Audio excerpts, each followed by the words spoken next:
Excellent Adventure, which is another huge sci-fi influence, along with Back to the Future, and sort of the spectacle of it is a nod to sort of Spielberg and all of that sort of fun and adventure. So it started with a historian, a soldier, and a pilot, played by myself. And basically, the time machine gets stolen by Garcia Flynn, played by Goran Visnjic, who's going to essentially save his family, but we don't really know. He's this guy with sort of middling motives. We're not really sure if he's a good guy or bad guy, but we do know we have to stop him from ruining the past and subsequently the future. So after he steals the mothership, we are tasked with using the lifeboat, which is essentially the smaller, crappier version of the time machine, to find him and stop him from messing up American history and world history as the show begins to go on. And so that becomes the journey. There's Lucy Preston, who's the historian who's brought in to sort of give the information for every time travel that we jump into. There's Wyatt Logan, played by Matt Lanter, who's there to protect us and to fight. And his concern is less about history and more about stopping Garcia Flynn. And then there's my character, Rufus Carlin, who's the sort of conscientious objector, who's brought in there because he's the pilot. He's the only one who knows how to fly the time machine, and he's part of inventing it. But one of the scary things that most people of color will realize is that going back through time is not as easy as it is for our compatriots. So, you know, I have to deal with racism, and Lucy Preston has to deal with sexism, and we all have to deal with the trappings of living in a non-modern world, particularly because we keep jumping into these momentous events in history, be it, you know, visiting Bonnie and Clyde, be it the Hindenburg, Nana Lima, all these sort of things. We wound up getting a taste of all these adventures. And, you know, the story in and of itself is really less of a sci-fi adventure and more an excuse to explore history. And so that's sort of the premise under which the whole thing happens, you know, and that's why I know a lot of fans are like, why haven't we seen the future? Well, the reason we haven't seen it is because it's been an excuse to explore history and to get at the sort of lesser known individuals involved in all the things that are going on, be it women, people of color. You know, we go back to the Civil War more times than Rufus is comfortable with, and see the individuals who are involved in this.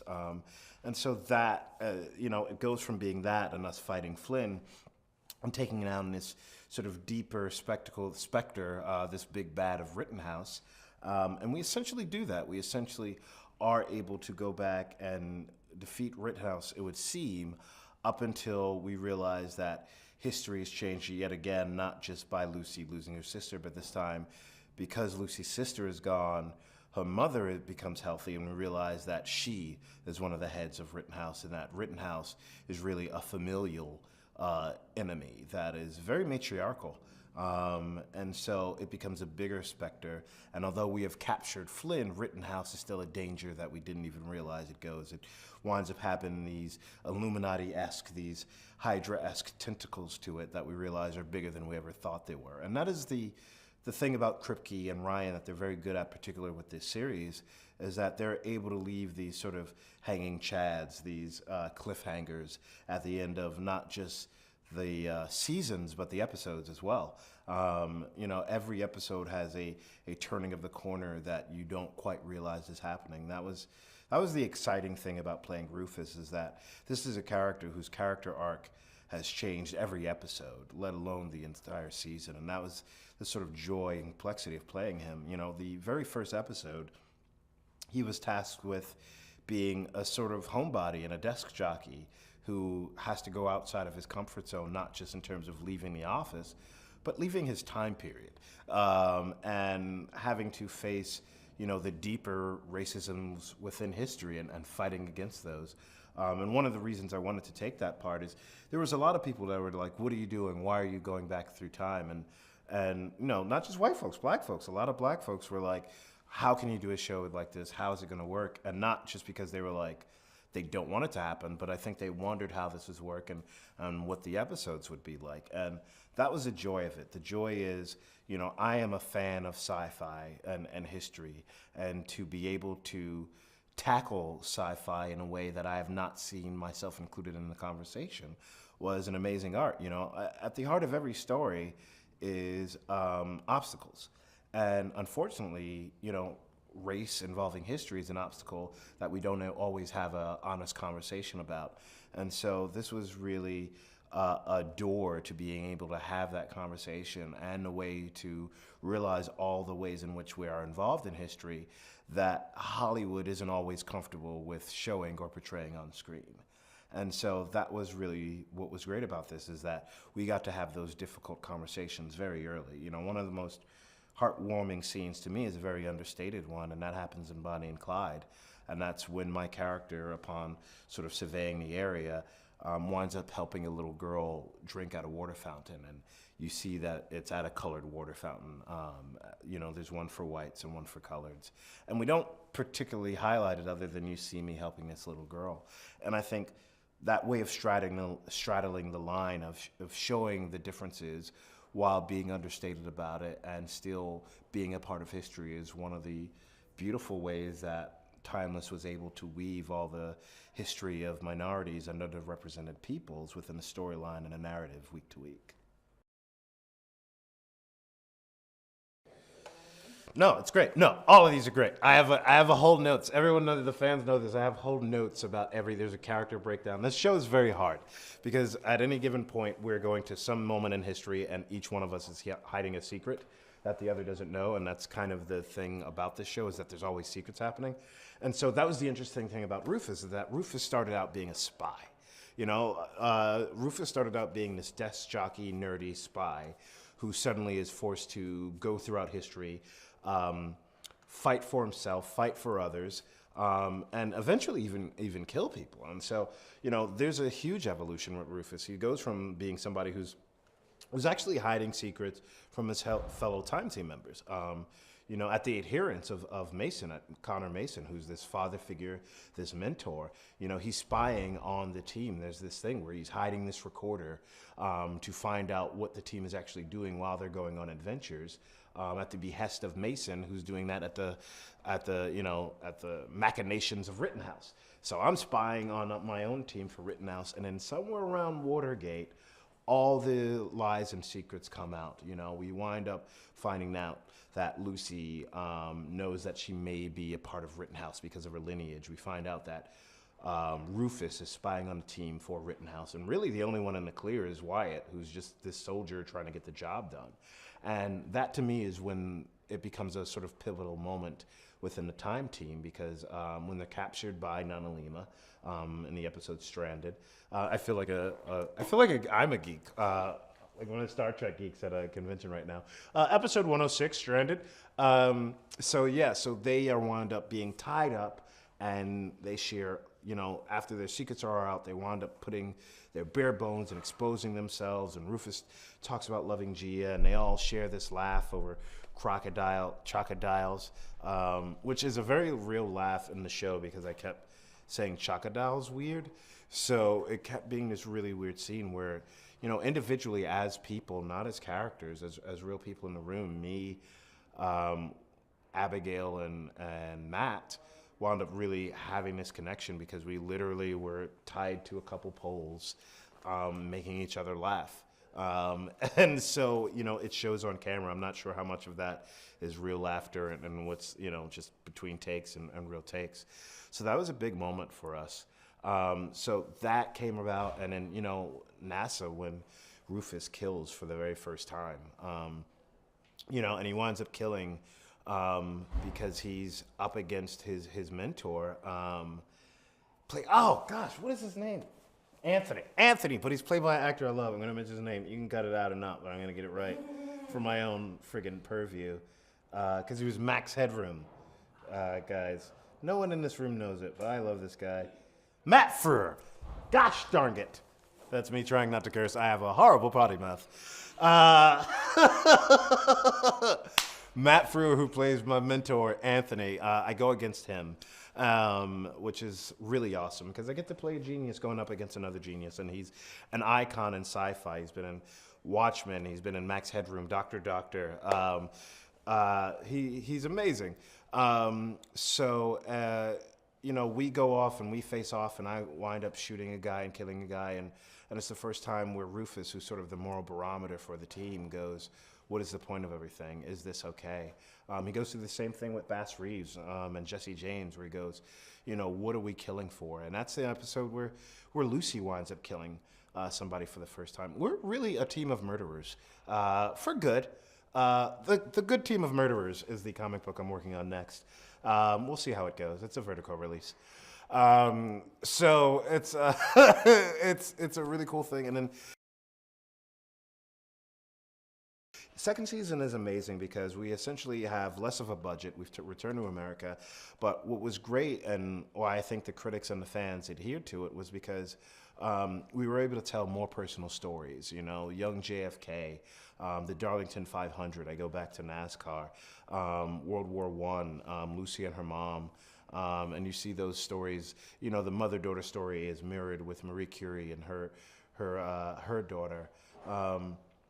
So it wound up being really emotional stories. My relationship with Gia begins evolving because she winds up getting these powers. She becomes like a superhero, a sort of mutant. She's able to see into the past, and it winds up being a major factor in terms of it being a leader to my death, or a note of possibly leading to my death, which is sort of amazing because it's another one of those examples of the show dealing with fate versus free will. And so the entire second season, my character and Gia are dealing with how much they should know about their own past and their future, and whether or not that knowledge will help them in order to change it. And so ultimately, it still leads to Rufus's death in Chinatown, and there's nothing they can do to change it. There's certain things that they're able to change along the way, but this isn't one of them. And so it ultimately leads to the end of Rufus, which leads to Timeless the movie and the Save Rufus campaign. And so that's where we lead off with the end of season 2, which is that Wyatt and Lucy are a little bit closer ever since Hollywoodland, which is probably our funnest episode of second season because Lucy gets to sing and I get to pretend to be a great black author and actually have fun. It's one of the few times I think now that Rufus gets a little bit more comfortable is actually able to loosen up during certain adventures. And so it becomes a whole thing because, Jessica, the wife, does come back from the dead. And so now we've got this connection that Wyatt and Lucy have made, but Jessica is now there, but now she is the enemy, and we know that. And so that leads us into the Timeless movie where we've got Jessica the enemy who's working with Emma, Wyatt and Lucy who have this tumultuous relationship, and you have the long lost loves of Gia and Rufus, and will they get back together? The long lost loves of Gia and Rufus, and the question of will they be able to get back together? And that was the interesting thing about the finale. For me, the finale wasn't necessarily about will we get Rufus back? It was, how will we get Rufus back? Because in order to do that, we had to break a couple rules of our own time travel show, one of them being that you can't travel back into the past. But we clearly break that at the finale when future Wyatt and future Lucy come back to say, hey, let's get Rufus. So we're doing a very Office, very Doctor Who sort of thing, which I've never seen in American television, which is that we're bringing it back for the holiday movie. And I've always wanted to be a part of a holiday special. Why not? I want to bring my Christmas to you. Or Hanukkah, whatever you might be. Kwanzaa, all your affiliations, we're about that. Which is a very timeless thing, right? It's about all of those things. That would be amazing. That'd be the amazing holiday episode if we could bring all the holiday traditions into one. But we won't. We're just doing Christmas. So it's amazing. I think there is some Hanukkah, because I remember one of the writers saying there's a secret Jew on the set. This was a Jewish writer who said that, otherwise it'd be offensive. So we get to explore a bunch of different things, and that tone of family, or that idea of family, really plays through the Timeless finale movie, and brings in the sort of holiday tradition into history, and see how historically things have happened on that day, and what those things were. It's been really fun to see the growth of the characters throughout the 2 seasons. Agent Christopher, when the show first started, was an antagonist. She was a representative of the government who came to take over Mason Industries. And she's gone from being that to being the protector of us. She's the first person I confide in terms of understanding that, hey, something is afoot. I wind up telling her about Mason, and she winds up figuring out that, there are things behind this and that he's being controlled by Rittenhouse. And she winds up being a protector to us as opposed to an antagonist, which is something I think Rufus was slow to accept. The same thing happens with Connor. Connor winds up being this figure that you're not quite sure how you should feel about. When it starts out, he's quite obviously a pseudo-father figure to Rufus, but clearly more interested in manipulating him and having control. And that, where his allegiance lies remains to be seen. Agent Christopher was always sort of fighting for good, and although she was fighting for the government, she's fighting for what was the goodness of the government. Mason, it always seemed like he was fighting for himself.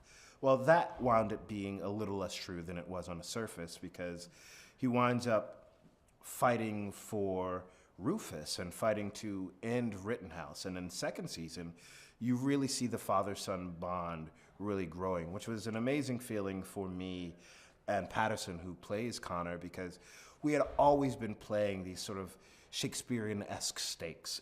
Throughout the first season, the stakes of our relationship had been peppered through the entire series. We had these clandestine meetings over the recorder, and these power struggles over whether I would listen to him. Ultimately, I decided to fight back against him, and ultimately he decided to fight back against Rittenhouse. The second season is him dealing with the consequences of fighting against Rittenhouse, because he no longer can be the the rich, conceited billionaire that he'd been. He's lost his money and is no longer or control of his funds. He's no longer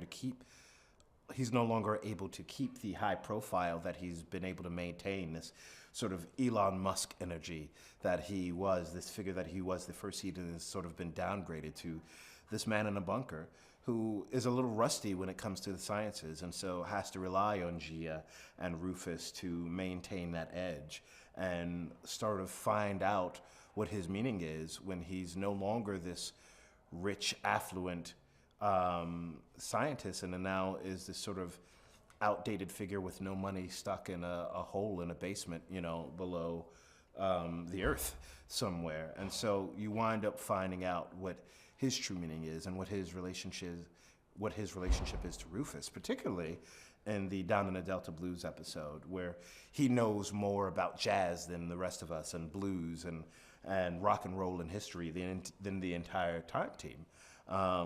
And so he winds up being our sort of guide through our episode with Robert Johnson and the blues heroes of that day. And it's also where, him and Rufus are able to have this full circle conversation about what it means to be a fanboy, because, Rufus was Connor's fanboy, and now he, in that moment, became his mentor to let him know how important he is. And so he winds up finding his true meaning.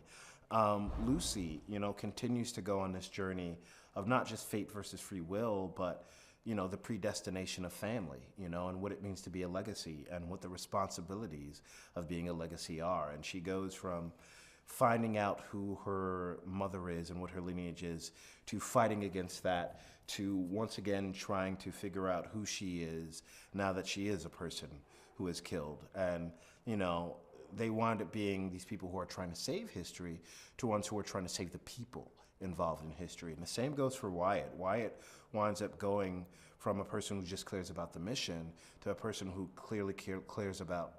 He winds up going from a person who cares about the. It's very hard to say k versus k. He goes from being a person who cares about the mission to someone who clearly cares about his family, which winds up being Rufus and Lucy, and who cares about his woman, which winds up being Lucy herself.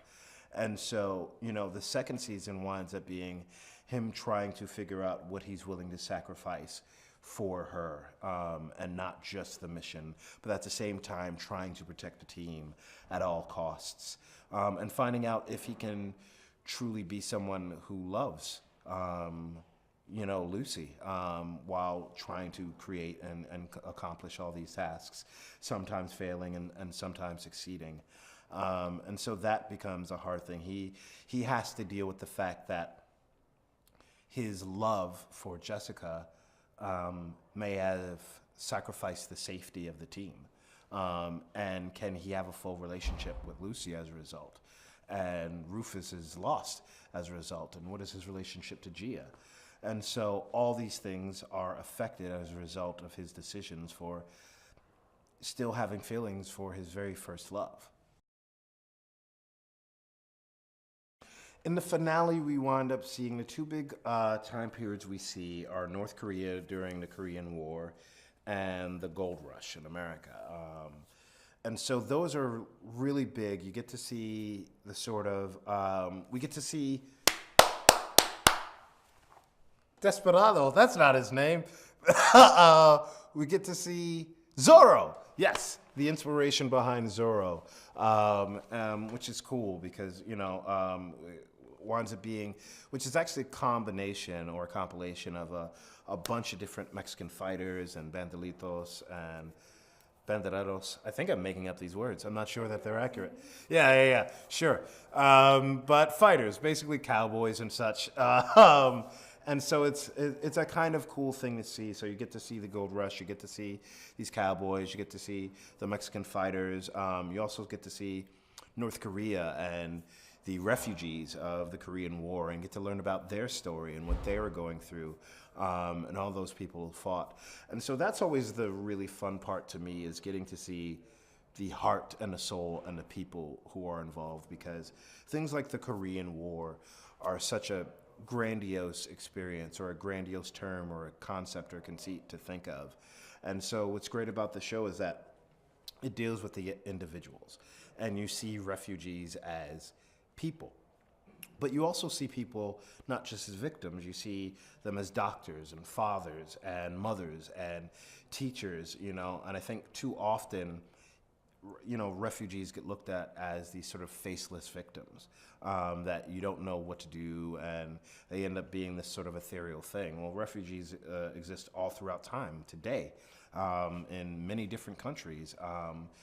People are hurt and poor and scared, and they're people who have been making lives for themselves.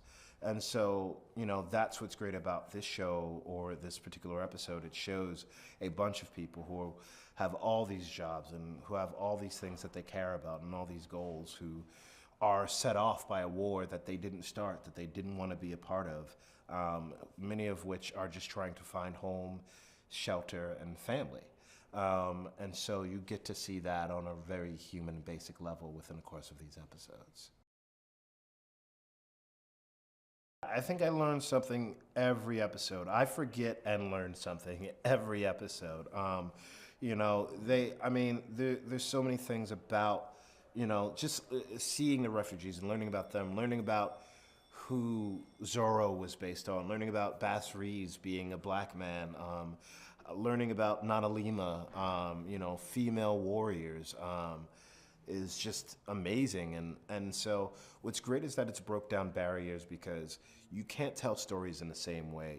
I think a lot of times, and it's due to writers and studios and who greenlights things, you don't get to see these stories. People are scared to tell these stories because they're scared of the racism, they're scared of the sexism, and also they're scared of getting it right. In creating the story, I don't think I've ever seen a episodic time-traveling black man on television. And so in order to do that, we had to get things right. And in order to get things right, we had to not be afraid of getting something wrong. And so, that was always a fear. I never wanted to get anything wrong, but I always wanted to be very honest. That's where the speech in the jail cell comes from the pilot, and that's a result of collaborating with the writers. That speech was, which we've gotten a lot of response about, was originally written one way. And then Eric Kripke, after, hanging out a couple times, was like, you should ad-lib more. Why don't you ad-lib more? And I was like, because it's a drama and you wrote it. Feels antithetical. And so when that speech happened, he said, go, just do whatever you wanted. And I was like, great.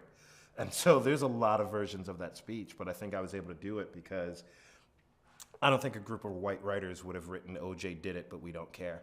And so, or I think that was the interesting part of like, they had me who wasn't afraid to say things that not everyone is going to agree with. I don't think every black person necessarily agreed with that line, but they understood the truth behind it or, the feeling behind it. And so I think that set the bar for where we were going to go for 2 seasons. And it set the bar for the humor that my character was able to have throughout the show. So I definitely learned a lot. And I think, more writers, producers, networks have to not be afraid to tell these stories. And things will continue to get whitewashed until we do.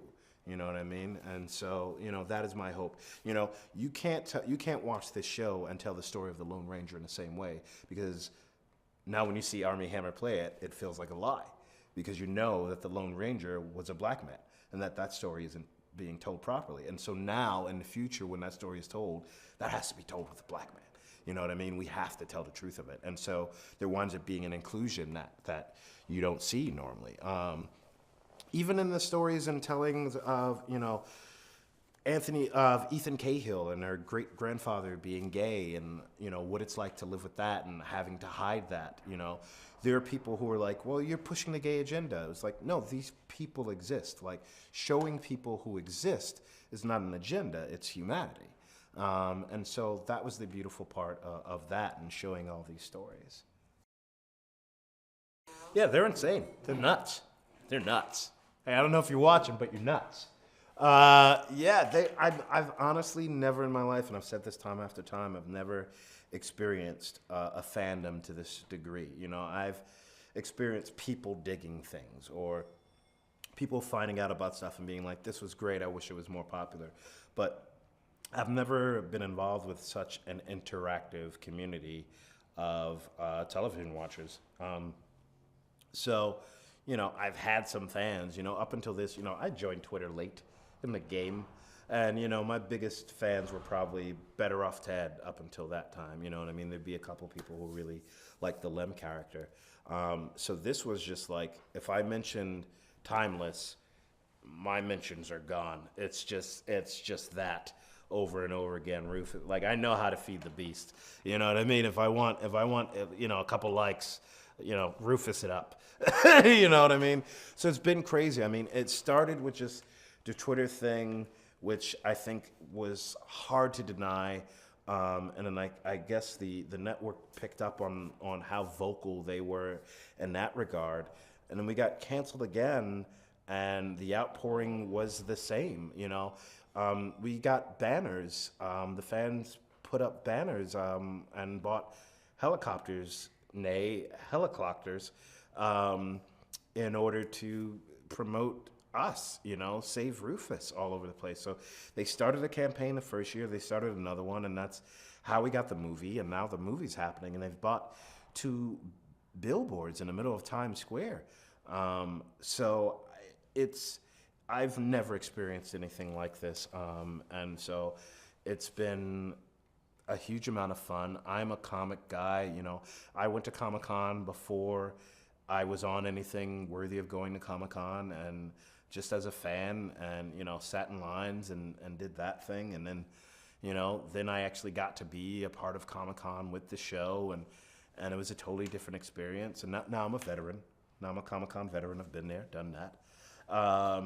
And so it's sort of crazy. I'm very appreciative of the love. I'm appreciative of the writers who clearly believe that if they killed me off, people would be incensed enough and care enough to launch a campaign based off of it. And that gambit worked, and here we are, saving Rufus. That's some jobs. That is in all honesty, it's, a lot of people would be like, it's a really humbling experience. And it's not. It's really cocky. I really feel like I did a great job. I must have done a great job. It's not humbling at all. Humbling is losing your underwear. I gained fans and a banner. I don't know what that is. It's the opposite of humbling. So thank you. They wouldn't let they wouldn't let NBC Twitter breathe. You know, there was a whole thing, and that was the other thing is that they were creating culture. They were creating fan culture on the fly. You know what I mean? There was a joke about Jan being the person who ran the NBC Twitter, and you know I ran with it, and then it became a whole thing, and then they would not stop tweeting NBC Twitter. Like they would try and get something out.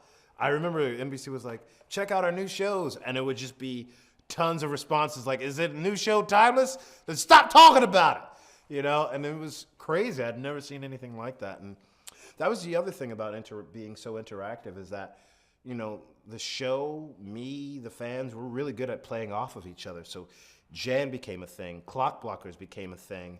What else? Well, there's something else that, well, it'll be out by the helicopter thing became a thing. You know, Chaka dials and Time Team, like things that we would maybe mention on the show became big on Twitter, and things that we would maybe mention on Twitter became big on the show or would have life of its own. So it's a very interactive show experience. And, you know, I almost can't say something without, you know, the helicopters thing came. I joked about being helicopters. That's what they called it from then on. You know what I mean? You know, Jake from State Farm tweeted he wanted to save Rufus. It was a really weird, it's really weird. It's weird. It's weird. I don't know how you recreate this in any way. It's lightning in a bottle. And that's why it's also hard to say goodbye to this show, because I've said goodbye to it like 2 or 3 times now. So I'm just like, dang it. So is it over? Is this it? Do I have to save the world again? Okay. So I'm assuming this is over, but like, this is a weird show, man. Like, I've died a couple times. Like, I died already. The show's died. Like, everyone's dying, man. Like, you know, Jessica died. I think I'm alive now. It's hard, man. It's a lot of roller coasters. That's the show. No, I think they liked the trio, you know what I mean? There is a lot of fan art, and a lot of it, you know, they like the trio, they like the ships, and they like the adventures, you know what I mean? They love our friendship, you know what I mean? There's an episode, the one where I kill a guy in Space Race, that ends with just me, and my phone is off. What is it? Oh, it's time. So there's the trio, they're like, you know, there's an episode that ends where literally it's me and Lucy holding hands. And I don't know that you see that much in like a show where, in a shoot 'em up show, in an action show, where it just ends on 2 friends holding each other's hands. You know, the same, there's one where we almost didn't make it back and the 3 of us are holding hands. There's one where I get shot by Al Capone, and, you know, and this was totally Lucy and Wyatt, totally Abby and Matt, where at the end of it, where the ship's going down, you can't tell if it's going to make it, I'm shot, and they just rush to my side, and that's the end of the episode. And that wasn't scripted like that. Like, they felt it in that moment. They had to rush to try and film me, and in my head, because I'm the driver, I'm like, I'm going to get back in your seats, man. We're shaking. Get your seatbelts on. But, you know, I'm not going to make it. Time travel, sickness. But they just came at it, and it winds up being really beautiful. So I think they appreciate the friendships. They also appreciate the relationships, you know. There's a big will they, won't they with Wyatt and Lucy. And what I'm glad about is that they did. You know, I'm glad they, like, actually got it on. A lot of times shows wait forever before, you know, the characters, you know, fuck. No, sorry, I can't use that. A lot of times shows wait forever before the characters consummate their relationships. And so I'm glad we got this pretty early on in the 2nd season in one of our funnest episodes. You know, the same for Gia and Rufus. You know, I never expected to have a full-on relationship. You know what I mean? As a black man who wasn't super strong and super amazingly good looking, and like I'm not the lead of the show, and I didn't expect my character story to go anywhere, to be really honest. You know what I mean? When you're like second or third, you're like, oh, I'll kind of be involved, something will happen maybe by fifth episode. But no, I was going through my own things very early on, which I think audiences really dug. They realized that I was going to be a full-fledged character. You know, very early on, we had like a sort of chemistry rehearsal, me and Claudia.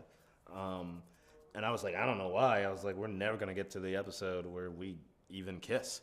You know what I mean? And so when we did, I was so happy that we got to explore that we got to see people of color in love and make out and be geniuses and play video games and care about each other. Because I don't know that I see that in a primetime, high-budgeted sci-fi show on the regular. You know what I mean? It was great, and I have this father-son relationship with Connor. You know, another couple of people of color geniuses just going through the machinations of relationships was a beautiful thing for me to explore. You know, and being a genius at the same time. So I think people really adhere to that. They really dig me and Claudia's relationship. You know, if you're a nerd, you definitely dig two nerds in love.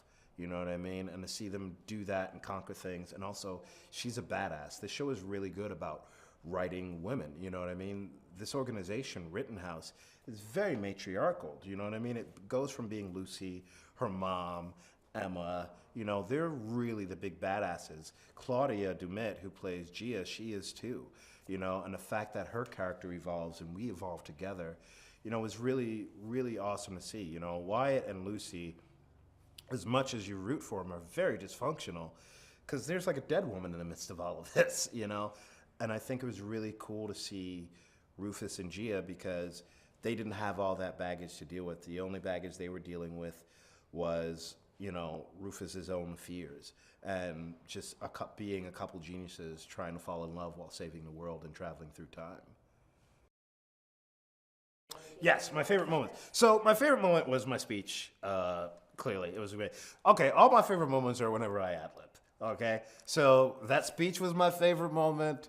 Flint it up with Goran was my favorite moment because I love working with Goran, and we got to have our own time traveling detective show for about an hour. My other favorite line is when I go, "Oh my God, I suck at picking friends," because it was just like such the neurotic aspect of Rufus. So those are definitely my favorite. Chinatown is just a fun episode in general. It's cool to see Gia go just nuts and insane. One of my favorite scenes. They're all involving me. I assume everyone else is picking their own scenes. One of my favorite scenes is me and Claudia's scene when she's passed out from time travel. She's got the illness, and I'm just holding her hands, and I tell her I love her for the very first time.